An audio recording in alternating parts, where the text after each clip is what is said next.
Mother once deliver the baby, generally एक 3 से 5 दिन के बाद बच्चा और मदर को छुट्टी हो जाती है हॉस्पिटल से। उसके बाद उनको हम as a pediatrician neurologist we are asking them to follow up in subsequent visits. तो in this video we are going to discuss, हम डिस्कस करेंगे कि कौन सा सही समय होता है बच्चे को पीडियाट्रिशियन को दिखाने का।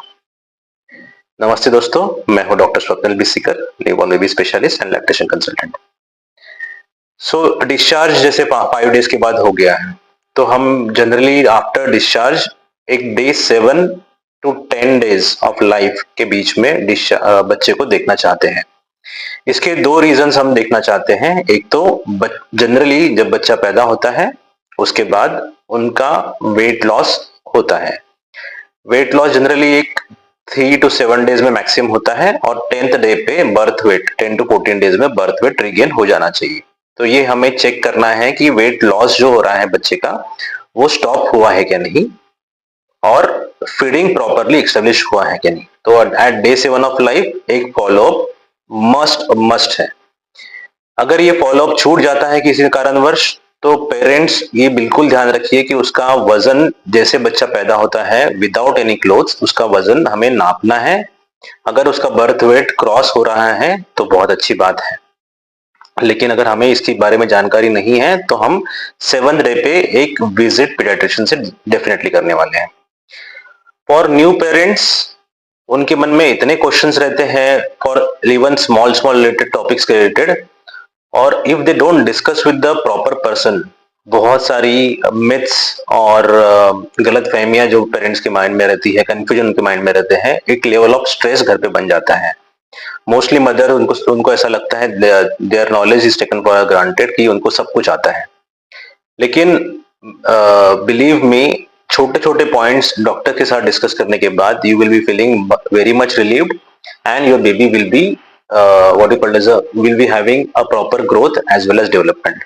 तो सेकेंड विजिट जनरली मैं रिकमेंड करूंगा कि 14 to 21 डेज में करना जरूरी है, ताकि आपके जो भी प्रश्न है रिलेटेड बच्चे का बिहेवियर, ये कौन से इंडिकेशन है, यॉर्निंग, स्नीजिंग, कफिंग, वोमिटिंग या फिर स्लीप रिलेटेड या फिर क्राई रिलेटेड, ये सारे क्वेश्चंस 14 to 21 डेज में हम चाहते हैं कि आप एड्रेस करें। और आप, क्योंकि क्वेश्चंस तो बहुत सारे होते हैं, हम हर एक को अगर सारे क्वेश्चंस के आंसर एक साथ बोल दे, क्योंकि बेबी को कुछ प्रॉब्लम्स होते हैं जो कि नॉर्मल भी हो सकते हैं, हर बेबी को हर प्रॉब्लम हो ये बात होती नहीं है।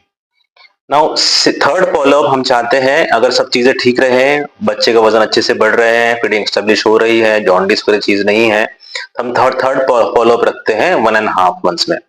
1.5 month में 2-3 इंपॉर्टेंट चीजें हम लोग करते हैं, that is vaccination, second is development assessment, जिसमें मैं अगले वीडियो में डिस्कस करूंगा 1.5, 2.5, 3.5 months में हम क्या करते हैं। तो थर्ड, फोर्थ और फिफ्थ विजिट हम लोग 1.5 महीने में, 2.5 महीने में और 3.5 महीने में रिकमेंड करते हैं। इन 3 months में जो विजिट रहता है उसमें स्पेसिफिकली वैक्सीनेशन के रिलेटेड ये रहते हैं, और हम बीइंग अ पीडियाट्रिशियन चेक करते हैं कि बच्चे का मानसिक विकास कैसे हो रहा है। सब्सिक्वेंट आने वाले वीडियोस में हम लोग हर एक विजिट के बारे में डिस्कस करेंगे कि क्या हम लोग एग्जैक्टली क्या चेक करते हैं। अभी उसके बाद 6 month का एक विजिट रहता है, again it is very important. मेरे कुछ पेशेंट्स गवर्नमेंट वैक्सीन लगाना प्रेफर करते हैं और 6 month का वैक्सीन गवर्नमेंट में नहीं मिलता है, तो हम चाहते हैं कि if you don't want to give vaccine in private clinic, but please do have a visit at 6 month, क्योंकि उसमें 3 चीजें अगेन डिस्कस करते हैं। कॉम्प्लीमेंट्री फीड, क्या चीज इंट्रोड्यूस करना, इसके बारे में तो इतने सारे मिथ्स हैं, वी हैव टू डिस्कस कि कैसे इंट्रोड्यूस करना चाहिए, what is the right way and कैसे कैसे चीजें बढ़ाए, इसके बारे में हम लोग और एक वीडियो बनाने वाले हैं। और उसमें ऑब्वियसली डेवलपमेंट भी पार्ट हम लोग चेक करते हैं।